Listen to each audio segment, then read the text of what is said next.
பேசலாம்.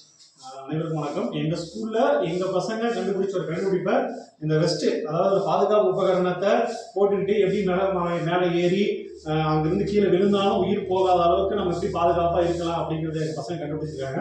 அதை நான் உங்களுக்கு ரியலா கிளாஸ் ரூம்குள்ள உங்களுக்கு டெமான்ஸ்ட்ரேஷன் பண்றேன். சரிங்களா? இப்போ இந்த அமைப்பு பார்த்தீங்கன்னா ஒரு சீட் பெல்ட் அமைப்பு. கார்ல தான் நீங்க போயிருப்பீங்க. கார்ல வந்து சீட் பெல்ட் ரொம்ப டக்குன்னு ஆக்சிடென்ட் ஆகும்போது அந்த சீட் பெல்ட் நம்ம பிடிச்சி இழுத்து பிடிச்சிருக்கோம். அதே மெக்கானிசம் தான் இதில் யூஸ் பண்ணியிருக்கோம். இது என்னன்னு பார்த்தீங்கன்னா இந்த இந்த இதுதான் முக்கியம். இதை வந்து இந்த பெல்ட்டோட, அதாவது வெஸ்டோட நாங்கள் இணைச்சிருக்கோம். ஏன்னா இந்த இது வந்து 2 டன் வரைக்கும் அந்த வெஸ்ட் தாங்கக்கூடியது. சரியா?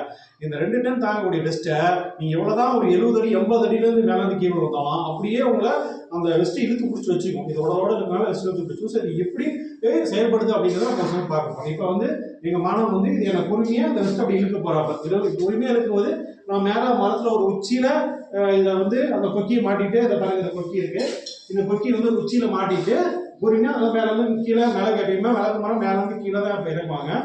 இறங்கி பறிக்கிற மாதிரி ஒரு இது. சரியா? அப்போ வந்து இப்போ எங்க மாணவர் வந்து பொறுமையா இருப்பாரு. பொறுமையா இருக்குங்க. பொறுமையா இருக்கும்போது பாருங்க இந்த பெல்ட் பொறுமையா பின்னாடி போயிட்டே இருக்கீங்களா? அப்போ மேல நான் மேல மாட்டிட்டு பொறுமையா கீழே மேல பறிச்சுட்டே வந்துட்டே இருக்கு. சரிங்களா? ஓகே. இப்போ அதே நேரத்துல இப்போ திரும்ப வரும்போது தானா சுத்திக்குது.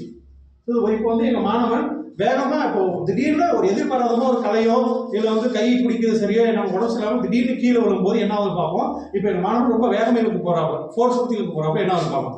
ஐயங்க பாத்தீங்களா? லாக் ஆகிடுச்சு. பொறுமையா இருக்கும்போது இருக்குல்ல, வேகமா இருக்கும்போது லாக் ஆகிடுச்சு. ஸோ இந்த மெக்கானிசம் தான் இந்த இடத்துல யூஸ் பண்ணியிருக்கோம். இதனாலதான் இதை மூலியமா நிறைய உயிர்கள் காப்பாற்றப்படுங்கிறது எங்க பள்ளிக்கூட மாணவரோட கண்டுபிடிப்பு. சரிங்களா? இதை வந்து நிறைய இடத்துல நீங்க அப்ளை பண்ணணும்.